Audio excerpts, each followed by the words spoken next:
Welcome to the Morning Blitz with John Abraham, Captain Cool, and the Bandiman Bailey Lowery. Call into the Neighbors Wealth Management Hotline now, 256-576-4977. That's 256-576-4977. Now, here's Captain Cool.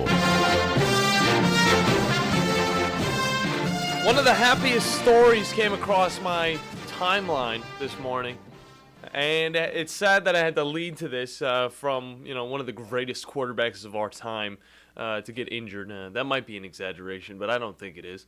But the NFL definitely taking a look at the turf fields that have been implemented in recent years. The ones that are known for, I don't want to say known for it completely, Bandy, but I feel like there's definitely a higher percentage of legs getting either torn or Achilles getting or hurt, and all this type of stuff on a turf field compared to a regular traditional grass field. But now they're finally looking at it. It only took, it wasn't Odell Beckham that did it. Okay, it wasn't Cooper Kupp that did it. It wasn't any of those guys. It had to be Aaron Rodgers. We had to lose Aaron Rodgers to finally start evaluating this a little bit closer. No. The Tennessee Titans, Coconut, and whatever field that they've got, brand new field that they've implemented. They're the first to ever do it. That one also is getting thrown under the bus because it's technically not real grass. It's coconuts and weird plastic shavings that are so thin they might be like grass. But, I mean, if you ever fall on that stuff in the first place, it's not a comfortable fall. It's not. And it's definitely not a comfortable feeling whenever you dig your feet into the ground and you feel the concrete below it that kind of just totally stops you and your leg gets torn. I wouldn't know, but I could only imagine. I feel like getting my leg hyperextended is definitely more of a possibility on a turf field, though. Yeah, we see all the evidence of it on the field. Yeah. I mean, and the players themselves, they've all come out and said it. It's like, hey, we will all want to play on grass. We all overwhelmingly prefer playing on grass compared to just how dangerous it is to play on turf. Yeah, it had to take the NFL, and it's not even the NFL, it's the Players Association that's looking at this right now, but it will end up leading to the NFL to have to really make a change on this because it is a big deal. It is something I think all the fans have noticed, maybe not the league itself, but all the fans have surely noticed. I mean, we've lost plenty of players, and now I had to take the NFL's biggest money maker in Aaron Rodgers, and I don't mean like he's making the most money. I mean bringing the most money into the NFL to finally realize that, hey, guys, it's time. It's time we're getting grass fields. Now, none of that is for sure yet, but me and Bandy are hopeful that that's going to happen because grass fields there's something different about it, okay? I think turf fields are beautiful. Don't get me wrong, okay? But I also think paintings are beautiful, and I'm not playing on paintings. I'm not running around on a painting, okay? I want to see a field freshly cut. I want to see it getting ready every single week. I want to see the grounds crew get paid for what they're supposed to do, okay? And then I want to see a lacking of those types of injuries where your foot gets so deep in that turf and it gets close to the concrete. The part, because it's only just it's a thin little strip. And I mean, it's good enough to stop a lot of things from happening, but if you dig those cleats deep in there, you're going to get deep enough to where it's very difficult to pull your cleat out, and you almost feel like you're right on concrete. Whereas traditional grass, obviously, dirt has a little bit more leeway. Yeah, a little more give. And I mean, if professional soccer clubs can do it, the NFL can. Yeah. I don't know. Like, turf has just always been a thing that's kind of scared me. Dude, I've seen one where it's like they'll actually just take out the field in chunks and then just rotate it under the stadium. Yeah. And then hey, here's a new thing of grass. Here's a new thing of grass. Well, the other one here is going to be growing and I don't know. I don't know what they do under a stadium. But either way, it looks good, and it's certainly better than what we have now. Yeah, and it's getting worse with all these domes arising in the NFL. It's just like, well, now you're taking away the natural aspect of it. But at the same time, you look over at what the Arizona Cardinals do. You look over at what SoFi Stadium does, and they do a little bit of switcherooskies. Okay, they just totally take out the field itself and let the light kind of just fall on it and let it get its natural stuff. It's the coolest thing ever, the way that it slides out like a transformer or a Nokia phone.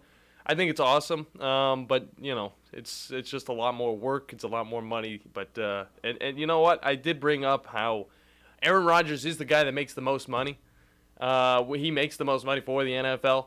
I'm not just saying that, guys. I look over at what happened with that Jets and Bills game on Monday Night Football, and it got the most viewership since the beginning of Monday Night Football on ESPN, with 22.6 million viewers across all sorts of networks. And it goes back, you know what? The second most was all the way back whenever Brett Favre played against his former team, the Green Bay Packers, on the Minnesota Vikings. Bandy, who do we got on the line? We got Shane on the line. What's going on, Shane? Hey, good morning, gentlemen. Good morning. So one quick thing, man.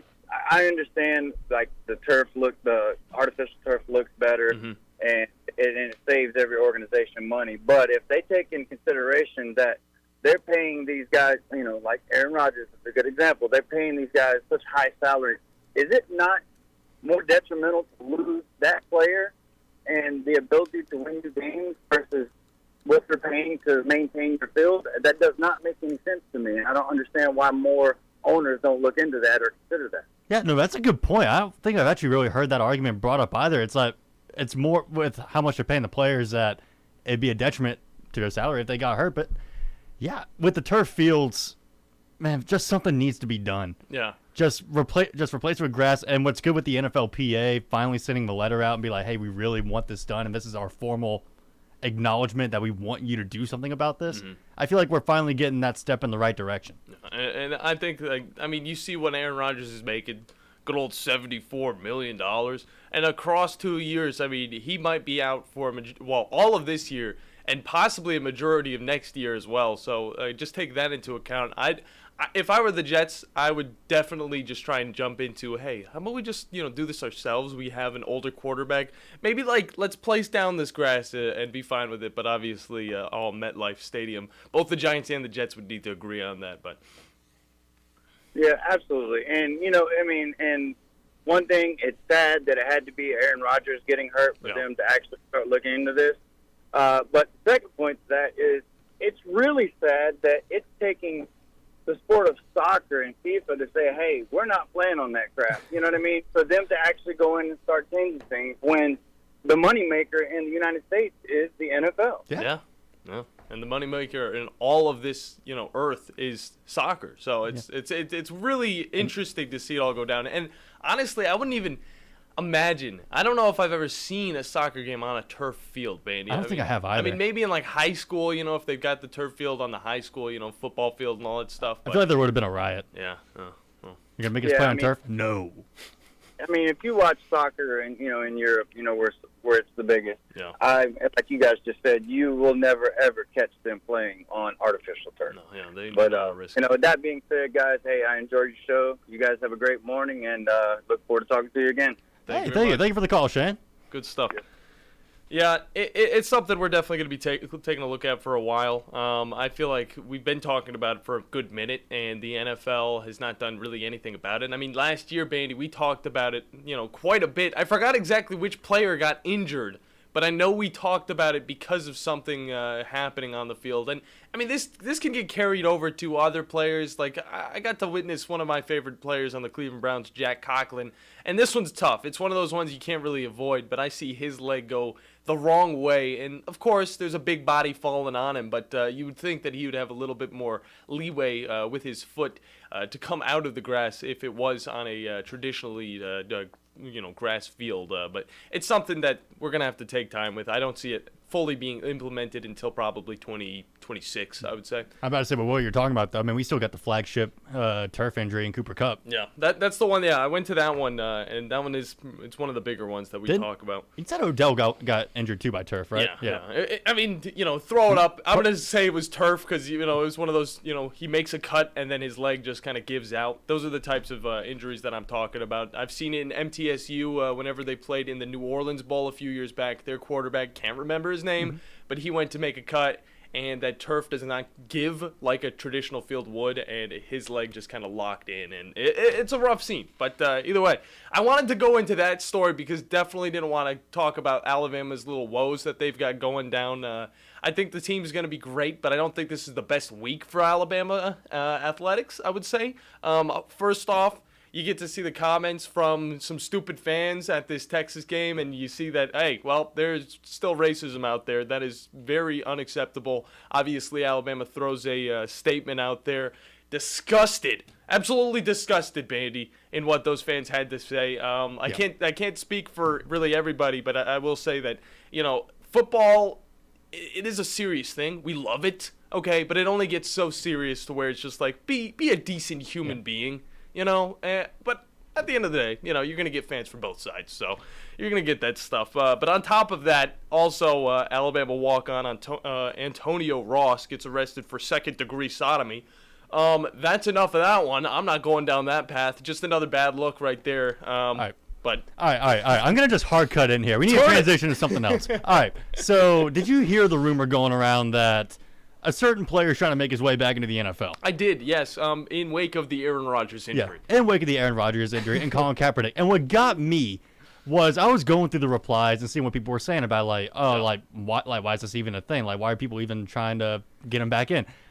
But then people were actually trying to make the case for him, like he actually might be a good alternate starter. I'm thinking we just need to shut this down right now. Bandy, do you want to know the last time that Colin Kaepernick played in the NFL? Do you want me to just put this into perspective? Let's see. How about 7 years ago? Bandy, I was still in high school, okay? I was still in high school. It's crazy to think about. But this guy, he's gonna get out on the field. I don't care what his abilities are to play the sport. His mind is not going to be in it to where, oh crap, there are humongous linemen coming at me. I gotta get this ball away or run for it. Remember, he wasn't even that good in 2016. No, remember what the 49ers record was that year? It was like 1-10. Wow. Ooh, well, maybe not overall record, but when he was starting. Yeah, no, it was ugly for him. Colin Kaepernick. I want to just no, I'm not even gonna look at it anymore. I just think anybody throwing out this idea, the agent in the first place, it's a pipe dream that is definitely not going to happen. 256-5764 97.7 is the number for you guys to hop into the show. We'll be talking NFL as well as a little bit of college football today. So definitely hop in with your guys' comments. We'd love to hear it. As well as a Flow Friday going to come up on Friday, so you guys can also hop into the giveaway of 10, or the party of 10 giveaway that Flow Supreme Air is going to be given to us. So. Yes, sir. And Ray Dog, be sure to stay on the line, but we are up against a break. When we come back, we're going to continue this NFL talk right here on the Morning Blitz on 97.7 ESPN The Zone. The state's largest orthopedic group is growing to meet the needs of the patients in our community. The Orthopedic Center has long been the most trusted name in orthopedics in North Alabama. So as our area continues on the fast track, so does the need for premier orthopedic care anywhere and anytime you need it. TOC is proud to announce the opening of our new locations in Albertville and Hampton Cove, along with the grand opening of our newest office in Decatur. These clinics will offer the same high-quality orthopedic care you have come to associate with TOC, with the convenience of being closer to home. As a patient, your time is your most precious asset, and we recognize that at TOC. That's why we are also proud to announce the opening of our urgent ortho clinics to handle those bumps and bruises that need prompt attention. These clinics are available to care for acute orthopedic injuries with no appointment necessary. With 38 physicians, 20 centers of excellence, and now more than a dozen locations to serve you, TOC will continue to be the name you turn to for the best orthopedic care at the right time. Visit our website at visittoc.com for more information. TOC, helping you live a better life.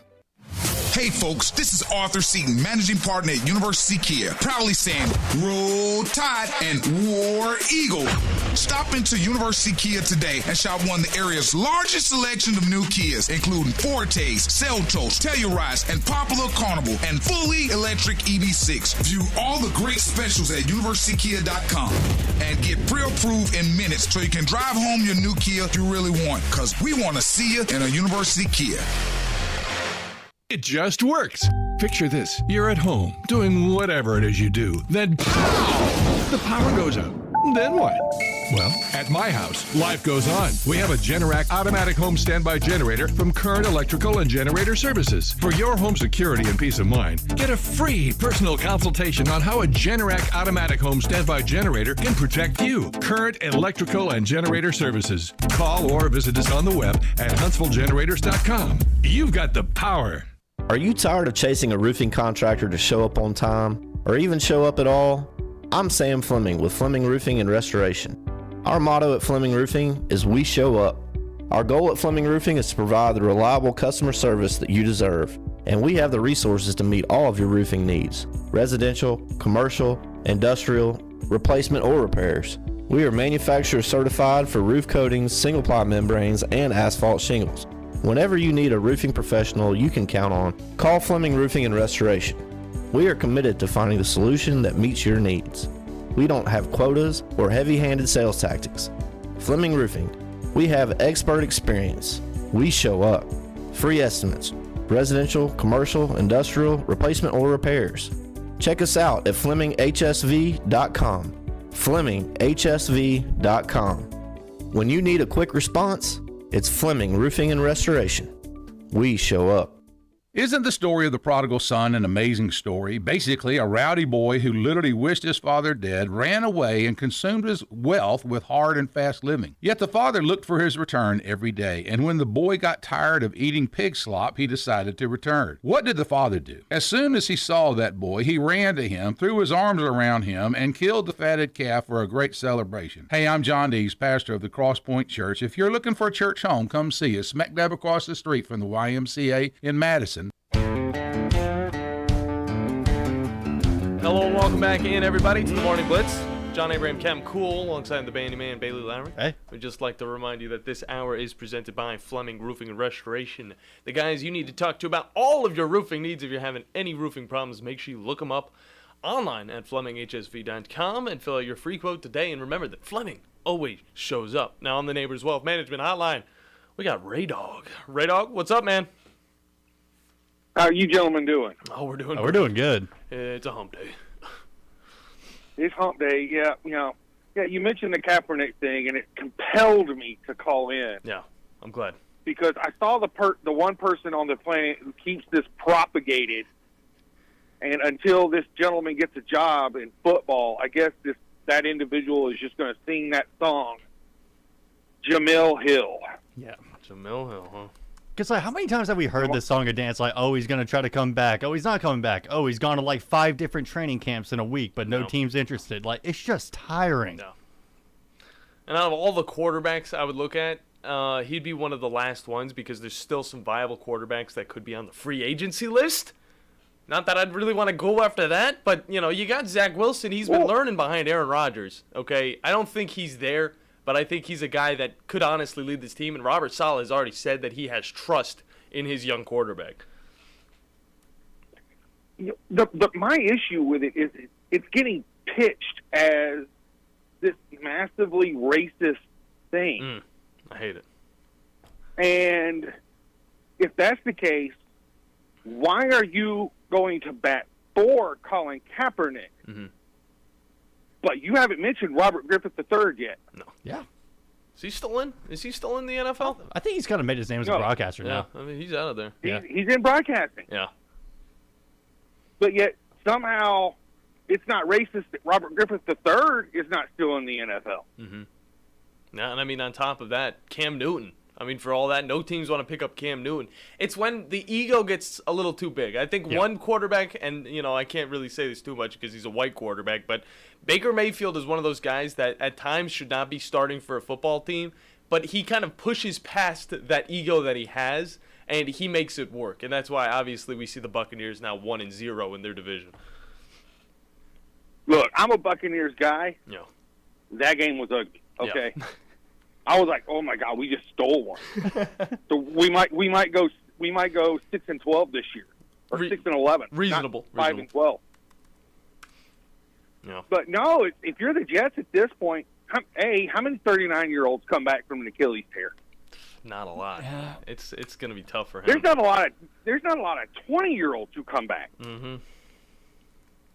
So this is a make or break year for Zach Wilson. You'll know what you have for sure. If he's really, really bad, and you are like 2-15, and you have the first pick, how do you not take Caleb Williams? How do you? It is a good idea. I mean, you look over at what Aaron Rodgers got.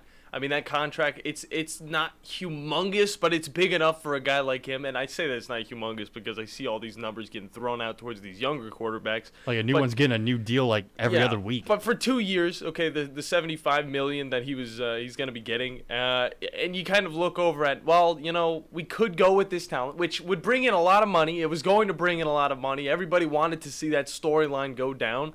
But the next best thing outside of Colin Kaepernick, just because it would be interesting to see him play on a football field again, would be to pick up Caleb Williams and kind of jump over the Arizona Cardinals as one of the worst teams in the league. But with all of that said, I've been kind of looking into an element of a story that I think is getting missed. It's been in the cycle the last week, and that's the Mel Tucker story. Mm-hmm. I don't necessarily think that's a harassment story. I think it's an economic story. Yeah? How do you go about How many that people know? Now, here's the contract language says he is guaranteed to get his money. Guaranteed.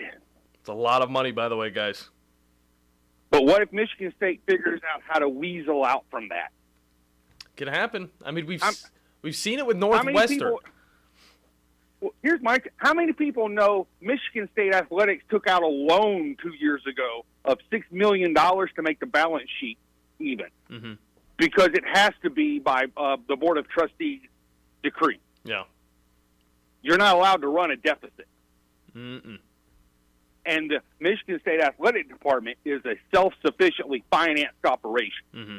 It doesn't work like it does at the University of Alabama or the University of Michigan, where the athletic department basically borrows the scholarship money from the university and then pays them back. Yeah. Well, so I go on. I wonder how much of this for Michigan State propagating it is economic and not harassment, because I have a hard time believing a woman who counsels rape victims mm-hmm. has an epiphany 8 months later that what happened was wrong. Yeah. Well, what got me was that her name actually got leaked in the case. Here, the whole thing is, it is a very prominent name. Yeah. And Bandy, you could tell the name because I honestly don't have it. But it's God, I'm sorry. I literally just had it up. Brenda Tracy. Yeah, she's a very huge advocate for women coming to going to somebody for obviously sexual assault therapy, just like to be able to come out. She's a huge advocate for that stuff. So to hear it kind of come up with her and this whole situation, the texts are out, all of this stuff is out for this one. By the way, thank you very much, Ray Dog. But kind of going through all of this stuff with the Mel Tucker story, which I'm glad he brought it up because honestly, I didn't want to talk about the Alabama sexual assault charges until I talked about this one, which, by the way, guys, if you didn't know, walk-on player Antonio, I forgot his name because he's not a huge deal for this team in the first place. He got in trouble with this. It's what is it? Antonio Ross, that's his name. But you look over at the Mel Tucker story, it's a lot of back and forth. He says that we're in this relationship, this actual romantic relationship.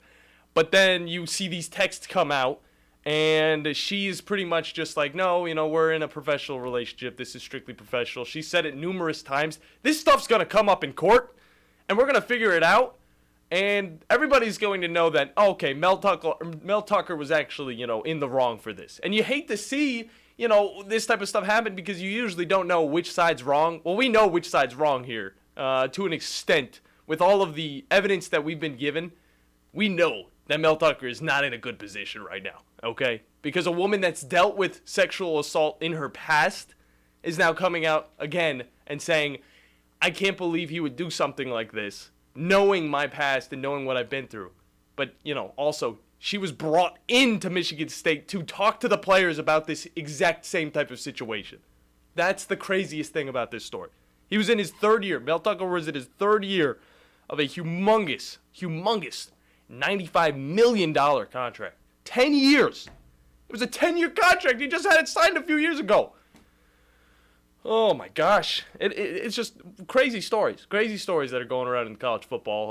All around, honestly. If it's not, broken storylines in the NFL with obviously Aaron Rodgers going out, which absolutely ruins me. because I watched all of Hard Knocks. A lot of people watch Hard Knocks. It was a wonderful, wonderful series, I will say. Great, great series. Hyping it up, I said it was going to be the best storyline that it could have had, because they're looking at a team that actually has the potential to be something else. Aaron Rodgers, huge, sexy name. You get a guy like him. He comes in there, just imagine the end of the Hard Knocks season. It goes on, and it does, and I thought about this last night.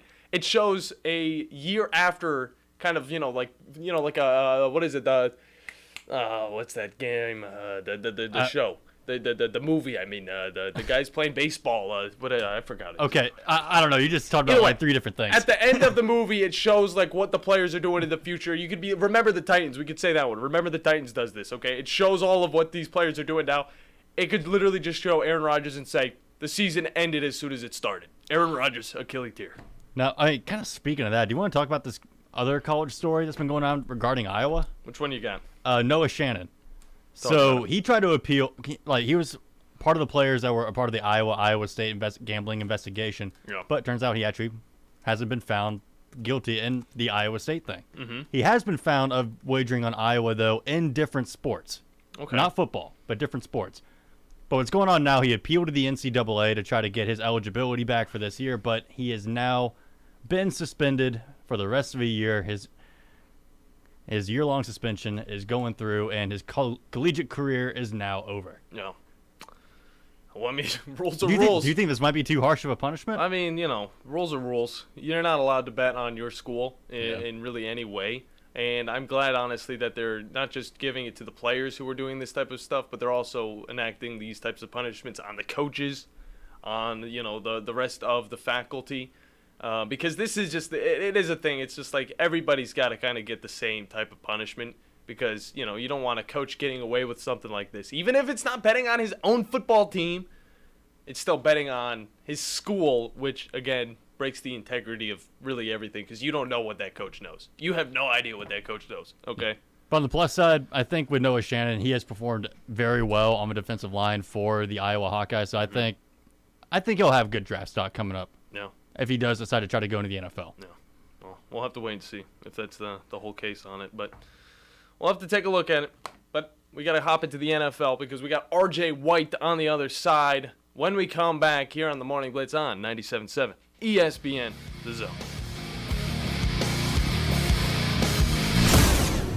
The state's largest orthopedic group is growing to meet the needs of the patients in our community. The Orthopedic Center has long been the most trusted name in orthopedics in North Alabama. So as our area continues on the fast track, so does the need for premier orthopedic care anywhere and anytime you need it. TOC is proud to announce the opening of our new locations in Albertville and Hampton Cove, along with the grand opening of our newest office in Decatur. These clinics will offer the same high-quality orthopedic care you have come to associate with TOC, with the convenience of being closer to home. As a patient, your time is your most precious asset, and we recognize that at TOC. That's why we are also proud to announce the opening of our urgent ortho clinics to handle those bumps and bruises that need prompt attention. These clinics are available to care for acute orthopedic injuries with no appointment necessary. With 38 physicians, 20 centers of excellence, and now more than a dozen locations to serve you, TOC will continue to be the name you turn to for the best orthopedic care at the right time. Visit our website at visittoc.com for more information.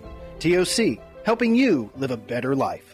Are you tired of chasing a roofing contractor to show up on time, or even show up at all? I'm Sam Fleming with Fleming Roofing and Restoration. Our motto at Fleming Roofing is we show up. Our goal at Fleming Roofing is to provide the reliable customer service that you deserve, and we have the resources to meet all of your roofing needs: residential, commercial, industrial, replacement, or repairs. We are manufacturer certified for roof coatings, single-ply membranes, and asphalt shingles. Whenever you need a roofing professional you can count on, call Fleming Roofing and Restoration. We are committed to finding the solution that meets your needs. We don't have quotas or heavy-handed sales tactics. Fleming Roofing, we have expert experience. We show up. Free estimates, residential, commercial, industrial, replacement, or repairs. Check us out at FlemingHSV.com. FlemingHSV.com. When you need a quick response, it's Fleming Roofing and Restoration. We show up. If you work in a dangerous or logistically intense industry, you know good training can be a challenge. There are training costs, safety concerns, and difficulty replicating real-world scenarios. There's a better way used right now in the Army and in all our armed services to better prepare our heroes, and it's available to you in your organizations. Higher Echelon's Game Development Team is revolutionizing learning in military training, dangerous industry, STEM, and sports performance domains with cutting-edge virtual training that immerses you in lifelike scenarios without the cost and safety concerns for trainees. With Higher Echelon's game-based training, you'll experience realistic simulations, precision accuracy, and unparalleled safety. Higher Echelon founder Dr. Joe Ross is retired Army who played and later coached for the cadets and puts that experience to use. His team has been building cutting-edge virtual training environments for soldiers and clients for a decade. Higher Echelon, the name you can trust for advanced training solutions. Reach out at higherechelon.com to get your free consultation. Go Higher and go Army.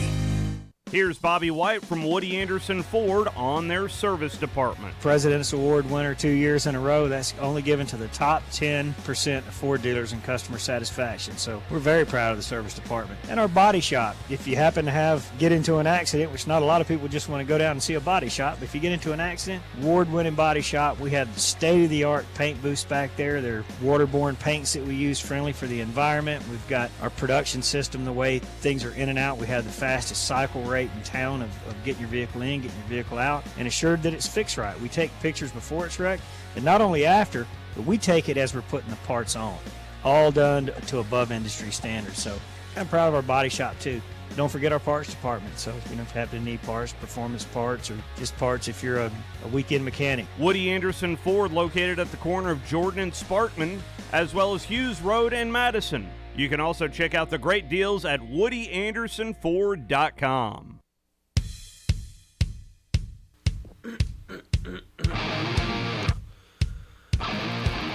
Hello and welcome back in, everybody. John Abraham, Captain Cool, alongside the Bandiman, Bailey Lowery, here on a wacky Wednesday in No Man's Land. We've talked quite a bit about a lot of different controversies. We started with Aaron Rodgers. We're probably going to continue with a little bit of Aaron Rodgers. We got into a little bit of Alabama controversy. We also moved on to talk about a little bit of Michigan State controversy. Then we also talked a little bit about Iowa's controversy, which I think he should get a second chance. But, come the NFL, he's a big player. He played for a pretty solid defense. So I think, obviously, everybody should get a second chance. I think it's a thing that should happen. Maybe just start in the XFL. Either way, we got a guy who can give us all of the answers in the NFL realm, and that is one Mr. R.J. White from Sportsline.com on the Neighbors Wealth Management Hotline. RJ, how are you doing? Doing good. How are you? Oh, I'm doing great. Week 1 of the NFL has finally passed. My team has done pretty iffy in fantasy football, but it's okay because my actual team in the NFL, the Cleveland Browns, have done well and they've got a dub. But, RJ, just kind of wrap it up really quick. We're going to go on throughout this interview, but I want to talk about this week. What did you like? What did you not like? And why are the Dolphins going to be the Super Bowl champions this year? Well, I didn't like the Bills playing against the Jets defense. Yeah. They see them twice a year. Mm-hmm. They know what they're getting at this point, and they still seem flummoxed about how to move the ball against them. And Josh Allen panics in the middle of the game and starts throwing up balls that he shouldn't be throwing up. Yeah. Prayers that he hopes get answered, and they don't. And then all of a sudden, you're losing to Zach Wilson, which, if you're a Super Bowl contender, that should not be the case. So that's worrisome. That's one thing didn't like. Obviously, didn't like the Bengals looking as bad as they did. But we've seen that before with Joe Burrow struggling early in the season, coming off an injury that kept him sidelined for much of the preseason. So pretty confident they'll get it together. And I'm also confident the Bills will get it together. I mean, they're not going to play the Jets every week, so that's fine. So those things are worrisome. The Giants, the offensive lines are an issue. I know, this time of the season it takes some time for the offensive lines, especially with new people in place, to gel. But we saw some injuries, too, that are going to rear their ugly head. The Giants with Andrew Thomas, the Seahawks losing both tackles, the Ravens losing multiple guys on the line. Yeah. So it's going to be a problem around the league. The good was that the 49ers answered all questions I had about Brock Purdy's health, about how the defense would perform, losing several key players and their defensive coordinator, about how the offensive line would perform, losing Mike McGlinchey in the offseason. T.J. Watt had 3 sacks, but they played around it, and the offense still looked fantastic aside from that. So I think the 49ers are going to be fine. They should be co-favorites for the Super Bowl with the Eagles in the NFC. And they're the number 1 team in my power ratings, tied with the Bills still, tied with the Chiefs still. And the Chiefs might go ahead if we knew that Travis Kelce was going to play this week for sure. But they're right up there right now, and I had them a step behind heading into week 1 because I had those questions. Yeah, and on top of those teams, I want to throw in the suggestion of the Dolphins, just because. But prior to the season, I did think that this team was solid enough, and then just seeing what they were able to do against the Chargers, although it was a close game, I feel like every game against the Chargers is. I feel like the Dolphins were able to kind of show enough talent to where it's almost like I was watching the Chiefs almost 2 years ago, or just even last year, in the way that they were able to get down the field pretty quick. Yeah, we knew. I mean, we know this with the Dolphins offense. We saw ever since week 1 last year of that Mike McDaniel system is going to create these big plays, and when everybody's healthy, the main guys are healthy, Tua, Waddle, and especially Tyreek Hill. They should score points with anybody. And it was interesting facing the Chargers, a team that has struggled to defend the run for years. You figure, okay, you have your left tackle out. You don't want Tua to get banged up and immediately out for the season because of his latest concussion. So you want to keep him healthy. Maybe you run the ball a little more. They said, no, we're good. We'll just keep with our getting guys open in space and getting Tyreek Hill 200-plus yards and Tua throwing all over the field against the Chargers. And it worked. They're going to win games like that, 34-31 or whatever the final score was. Mm-hmm. But the defense is a problem. Vic Fangio is supposed to come in and fix the defense. I have very high hopes for that defense coming into the season. Pass rush looked pretty solid. Other than that, could not stop the run at all. They might become the new Chargers with not being able to defend the run if that continues. The cornerbacks are obviously an issue after Jalen Ramsey being out for most of the year, and they gave up a ton of points to a pretty good offense, but one that had been inconsistent in the past. So Dolphins look like world beaters, so they can outscore, they can hang with anyone, but it might be some of those games like those Chiefs-Rams games where they have to win games 54-51 sometimes. Yeah, it's something a little bit like the Chargers have been doing in the past, which has led to their demise in many ways. But moving over to the NFC, we see the Packers doing pretty well with their new quarterback, Jordan Love, against the Bears. Talk about what you liked about this performance, as well as what they might be able to do, what their ceiling might be throughout this season. This is what I was saying with the Packers all offseason. Just because they're moving from Aaron Rodgers to Jordan Love does not mean they're necessarily moving backward at quarterback. Aaron Rodgers did not play great last year. We don't know what Jordan Love is, but the market was pricing him as if he was a bad quarterback, and we knew. But he comes in. He has a good game. His his advanced analytics completion percentage over expectation, all those type of things, I think did really well. But and that's without not having his number 1 receiver and with having his number 2 receiver limited. So aside from those guys, really peppering rookies, and underused guys, and his running back. Obviously, Aaron Jones is a big deal there. So it's really good to see. We knew the defense would be good. It was very odd for the way that line was set up. How the Bears were favorites, considering what we saw of the Bears last week. So we'll see how much of that carries forward for the Packers. Maybe the Bears are just as bad as they were last year, and a lot of teams are going to do this to them. So the Packers certainly aren't, definitely head forward division favorites, going to challenge the Lions, and as good as the Lions, we'll see. But they definitely have a lot more positive than negative coming out of that game. And we see a lot of teams in the win column that honestly kind of confuse us a little bit. The Rams are one of them. The Raiders get up there. And on top of that, obviously, the Washington Commanders, as well as the Buccaneers, as they went up against the Buccaneers, or the Vikings, sorry. Just kind of talk about those teams. Which teams actually can do it, get some wins under their belt, and which teams kind of just fluked in the week 1 or found themselves lucky? The Rams were really impressive, and I know we weren't expecting much from them. I'm still not expecting much from them with their defense. Still, I think it's one of the worst in the league. If Aaron Donald gets hurt, I don't know how they stop anybody. No. And offensively, it seems like Matthew Stafford might be the best he's ever been with that group of receivers, that he's just, moving the ball up and down the field at will. No. So if Matthew Stafford is playing like a top 10 quarterback, then they're going to win some games. They're going to win some shootouts probably. So the question is, will he be able to do that, or was this a case of Seattle missing some guys in the secondary and just completely fell apart after halftime? I guess they thought that NFL games only lasted 2 quarters because they did absolutely nothing from the third quarter on. So maybe it's also a case of Sean McVay just has the Seahawks number, and unfamiliar opponents will be able to do better against them. But really like the emergence of Puka Nacua, a guy that just could not stay healthy in college, but a lot of people like as a late-round pick. So we'll see if he'll come out as a good complement of Cooper Kupp once healthy. The other teams not that interested in. The Buccaneers, probably a little bit of a fake final there. They didn't play as well as the score indicates in that game. The Raiders was just the Broncos offense looking terrible, looking like the Chargers last year where everything was short and they just do not let Russ throw down the field. Maybe after what we saw last year, he shouldn't throw down the field. A lot of those passes were very erratic and you never knew where they were going. So maybe that's the right plan to take. But if that is the plan, you're going to have to win games 16-14, and they just couldn't do it. The Raiders were able to get enough points to get that win. And then Washington, everybody expected them to win that game, but they did not look very good winning that game because the spread was 7 in that game. So I think even with the win, there are more concerns than positives coming out for Washington. RJ White with us from Sportsline.com, and I mean, with kind of the big story over the week being Aaron Rodgers tearing his Achilles. The Jets looking for more QB depth behind Zach Wilson. What kind of free agency QBs could you possibly see the Jets making a move for? I mean, my idea would be Carson Wentz, but I mean, what other names could be floating around out there? Yeah, Carson Wentz is one. You just have to see who has experience in that Hackett system, so who's been backups for Green Bay in the past, who has that type of exposure.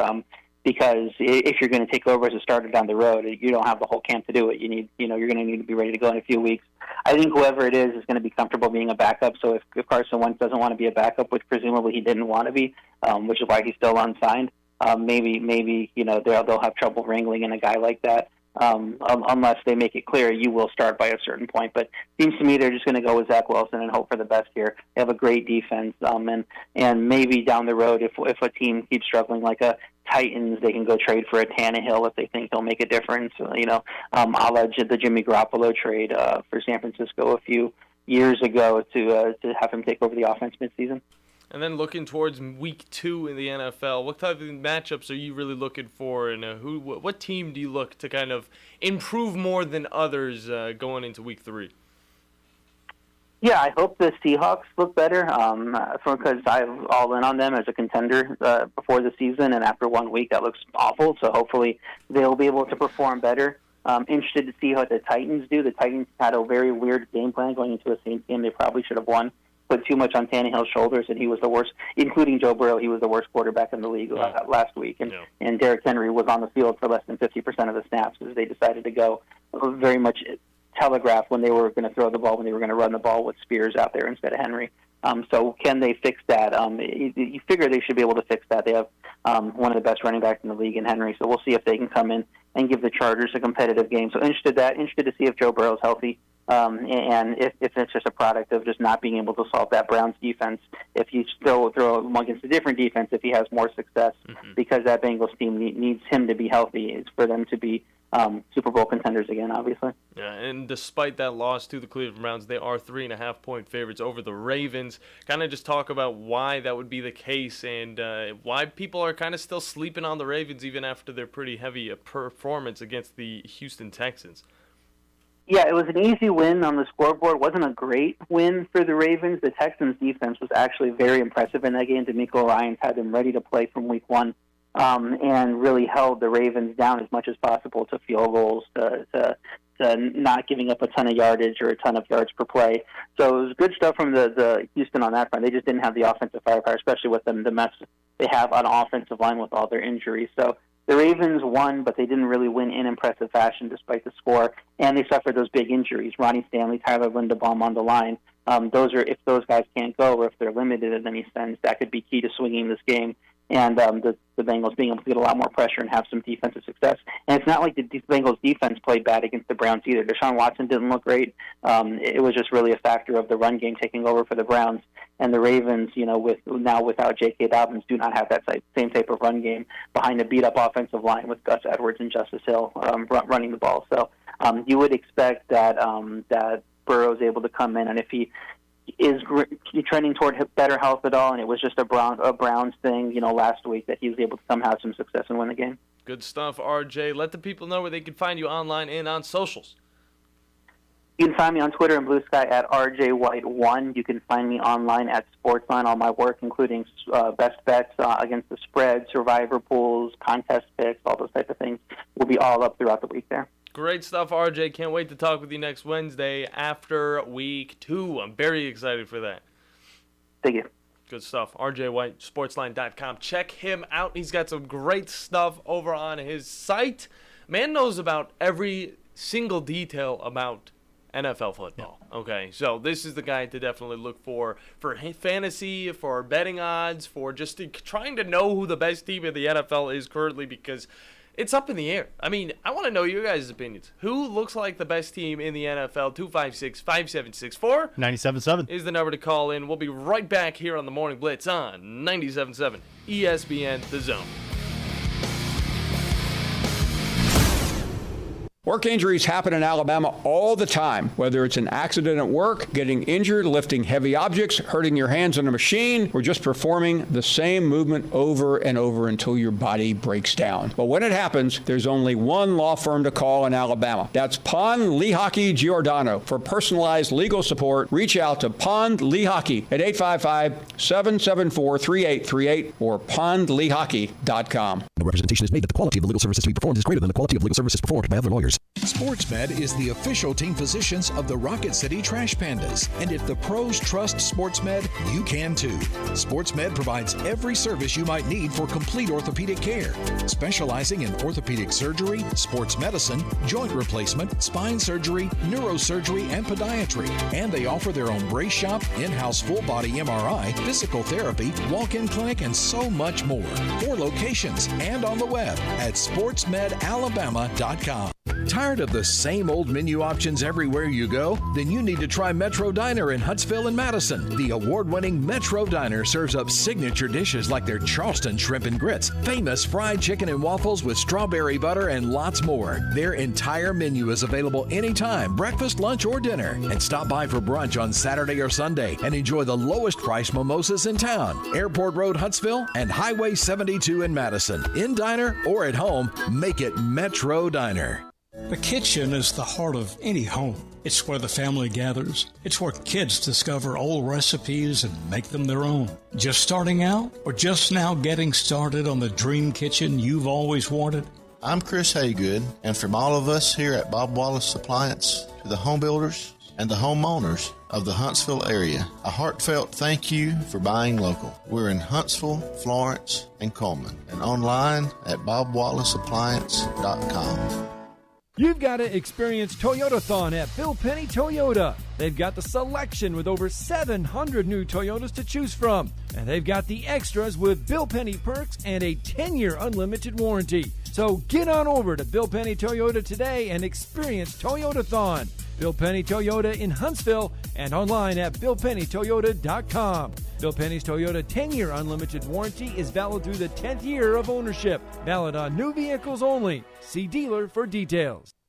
The Huntsville Sports Commission is responsible for bringing high-level sports entertainment to the Rocket City. In 2023, enjoy events like the CCSA Beach Volleyball Championships, Hometown Lenders Championship, UCI Paracycling Road World Cup, and so much more. To learn more about upcoming events and the Huntsville Sports Commission, visit huntsvillesports.com. The Huntsville Sports Commission. We do sports. From the Fox 54 Weather Center, I'm Chief Meteorologist Jordan Dressman. A partly sunny sky this afternoon. Temperatures climbing into the low and mid-80s. Maybe an isolated shower across the area. Otherwise, it does look like we are going to end up staying dry. Temperatures drop into the upper 50s, lower 60s as we head into the overnight, early into your Thursday morning. Fairly confident most of us are going to start the day in the upper 50s. A partly sunny sky Thursday afternoon. Temperature climbing once again into the low and mid-80s. It does look like we are going to stay dry on Thursday. Much the same as we head into your Friday. I'm Chief Meteorologist Jordan Dressman on your home for ESPN Radio, 97.7 ESPN The Zone.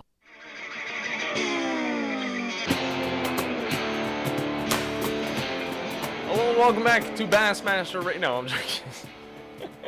I've heard it way too many times. Okay, I could. Oh, jeez. I gotta talk about some Pac-12 tomorrow. I really want to get into that story, but I also have this whole thing that I've been sitting on for NFL teams who sit in last place in their divisions last year and who I think is going to have the best chance at possibly getting to first place.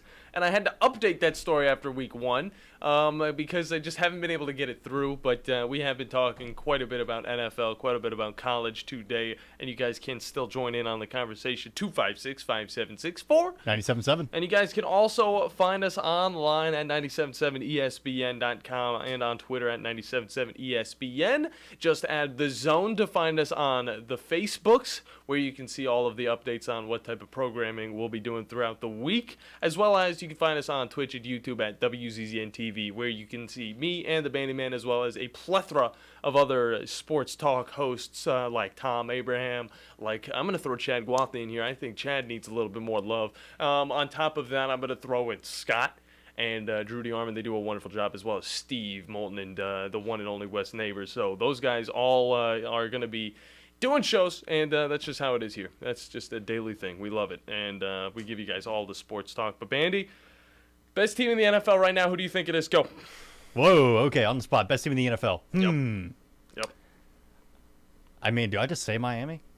You can say Miami if you want. I mean, really, just after the performance, do I just say Miami? I liked their performance, okay? Again, kind of like RJ said, their defense did show a little cracks. But it did. It makes sense against the team like the Chargers, who is always able to kind of find the end zone, but is one of those teams that's always very close to winning games, but never really pulls out. They do get more wins, obviously, than losses, but they've been really, really bad in recent years of just getting to those close wins and then finally finishing it off. Yeah. The Chargers have kind of fallen flat. But for the Dolphins, I mean, when I see the Dolphins play, I don't know if it's just me, but I see a team that almost resembles a Chiefs team whenever they were just at their prime. And I don't want to say they're not anymore because they lost to the Lions, but they don't have the wide receivers anymore, okay? The Dolphins, on the other hand, you just look at Jalen Waddle as well as Tyreek Hill, and that's all you need. And then you got Tua Tagovailoa healthy. I mean, this team has the pieces to do some special things. And on top of that, Raheem Mostert didn't look too bad either for, what is he, like 31 years old? I think he's 31 years old. But he's definitely one of the older running backs in the league. I can even throw in the 49ers. Yeah. I mean, just a consistently well-rounded team that's going to always make the playoffs, it seems like. Well, that's what it seems like for the 49ers. Yeah. They just have the QB issue. I'll say the 49ers aren't looking too bad. I can't deny it. Brock Purdy, he shows that he can still win, so that is a good thing. But now, no shortage of targets to throw to. Yeah. But I mean, you see the team that they're going up against, the Pittsburgh Steelers. Say what you will about them, they've got talent. But whenever it comes to a lot of these other teams, especially like the 49ers and like the Cleveland Browns, they will be playing it week 2. I'll be very happy to say that the Steelers are not going to win as many games as a lot of people want them to, okay? Because it looks like they're probably going to win maybe 7 games.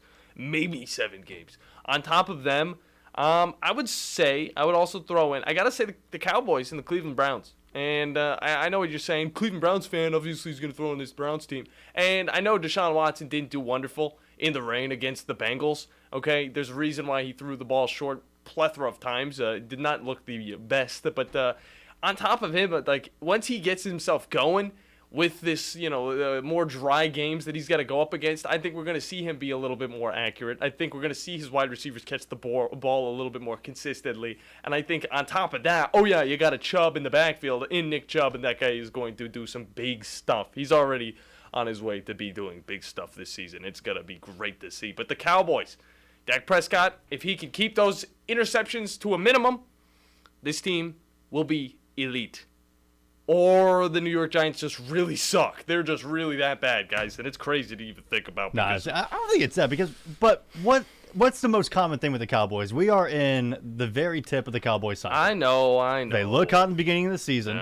They kind of slow down across the halfway point. We hit the playoffs. They lose them a first, second game. Yeah. Done. But I think this year, I mean, I don't think the Eagles... they don't even make the playoffs. I don't even think the Eagles are that good this year compared to how they were last year, okay? I don't think they've gotten any better. I think they've kind of just stuck the same.